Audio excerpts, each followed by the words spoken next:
శుభమస్తు. శ్రీరామ జయం. కార్తీక మాసంలో ప్రధానమైన నియమాలు 3. ఏవవి? 1 స్నానం, 2 భోజనం, 3 దీపారాధన.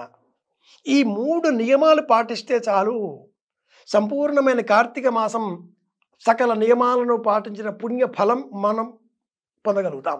కార్తీక మాసంలో ఈ 3 నియమాలు అనుసరిస్తే ఒక్క నెల రోజుల పాటు ఇలా చేసినందువలన ఆ అలవాటు అలాగే కొనసాగింపుగా మారి సంవత్సర కాలమంతా చేస్తూ జీవితమంతా పాటించే ప్రయత్నం చేస్తాం.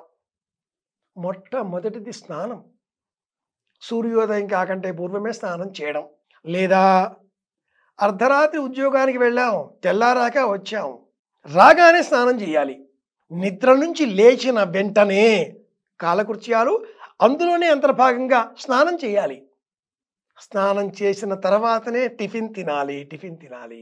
స్నానం కంటే పూర్వం వంట గదిలోనికి వెళ్ళకూడదు. స్నానం చేయకుండా ఇల్లంతా తిరగకూడదు. స్నానం సమస్త దోషాలను తొలగించేటటువంటిది.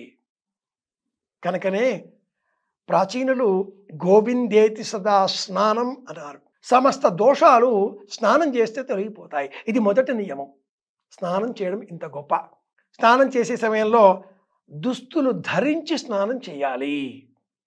దిగంబరంగా స్నానం చేస్తే మహాపాపం, సమస్త రోగాలు వ్యాధులు వస్తాయి. ఎవరండి చెప్పింది ఈ మాట అంటారా? మీ శరీరమే మీకు చెబుతుంది.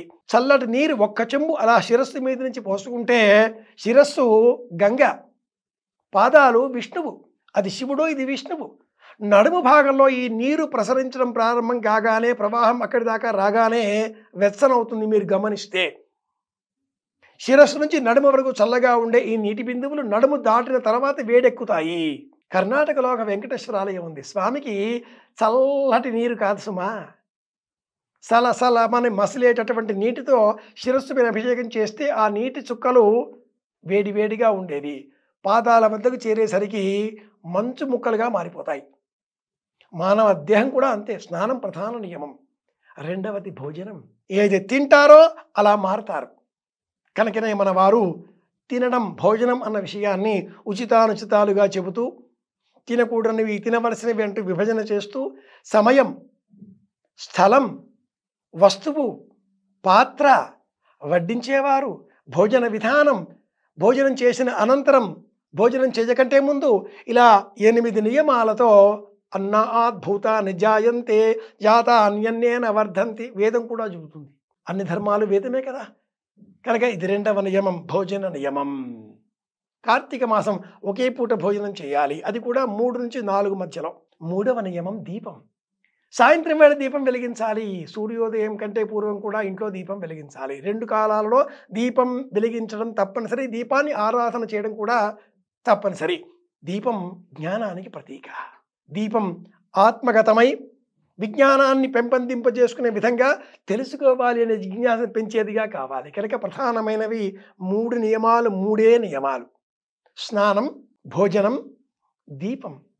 తెలుసుకున్నాం, పాటిద్దాం, ప్రయోజనం సాధిద్దాం. ప్రపంచానికి భారతీయం అంటే ఏమిటో చెప్పే ప్రయత్నం చేద్దాం. మళ్ళీ కలుసుకుందాం. నేను మీ కాకునూరి సూర్యనారాయణమూర్తి. శుభమస్తు. శ్రీరామ జయం.